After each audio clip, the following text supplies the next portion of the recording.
The last 3 months have been pretty rocky for everybody, obviously, but just in my own personal mentality, it's been difficult because I've been teeter tottering back and forth between, hey, you guys voted for this, you deserve every second of it, and you know what? I actually do feel bad for everybody because this sucks.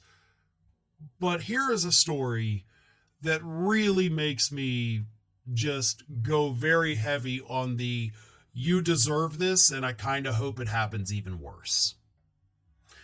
And here is this story. It's one that I talked about in the past as it was unfolding. It's one that's made national news. It is the story of the Trump voter whose wife was detained by ICE as they were trying to fly back from their honeymoon in Puerto Rico. The woman's name is Camila Munez, and she had been in the United States since 2019. Yes, her visa had expired, but she was going through the process of obtaining her green card, and she was married to a U.S. citizen. So she should not have been detained by ICE while trying to leave Puerto Rico, which of course is a United States territory. So yeah, definitely, it's not like you left the country. But she's now been released. She spent 8 weeks, roughly 60 days in detention from ICE. The man, the Trump voter, had already come out and said, well, I'd still vote for Donald Trump if I could do it all again. So maybe the wife has a different point of view, right? You would think after 60 days of being wrongfully imprisoned, maybe that would change your point of view, and maybe you could, convince your husband to change his. After all, he couldn't get in touch with his wife. He didn't even know if she was still alive at some points. Nope. Miss Munez did an interview with Newsweek where she said that she still trusts Donald Trump. And she said she still trusts him and that he's obviously super intelligent after she talked about the horrors that she experienced in detention. Here's the horrible stuff she said about being in detention. First of all, she talked about the fact that she was there and she met other people who were mothers that had been separated from their kids. They're going through hell. She says, I cannot imagine how the other women are facing detention while their kids outside are waiting for them. She says, it's something that got me scared, meeting women who were like 6, 7, or 8 months in detention. I trusted in the process at the beginning, but the first couple of weeks were scary because Trump and the government were changing the rules of immigration every week. It's a good time to go and visit people and check how the conditions are down there. I feel so happy because I'm next to my husband, but at the same time, it's a sour feeling. It's a sour taste because now that I was in detention, I met so many other women with different cases. I'm focusing on them. I'm trying to put my attention on those women instead of just victimizing myself. So right there, you're like, hell yeah, she gets it. She saw it firsthand. She knows that these aren't criminals that are being locked up like we've been told. She lived it. Right. Welcome to the resistance, right? But then she kept talking and said this.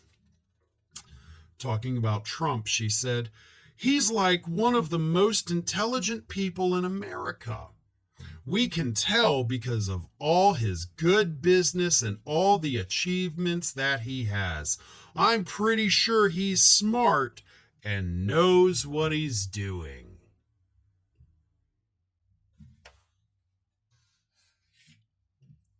Some people can't be reached.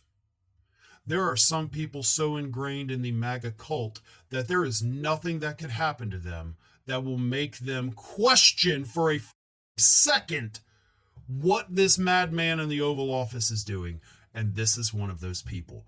You are in a cult. You're unreachable. You're unsavable. If that's even a word, I don't think it is, but I'll use it. Your husband is not a person that can be reasoned with.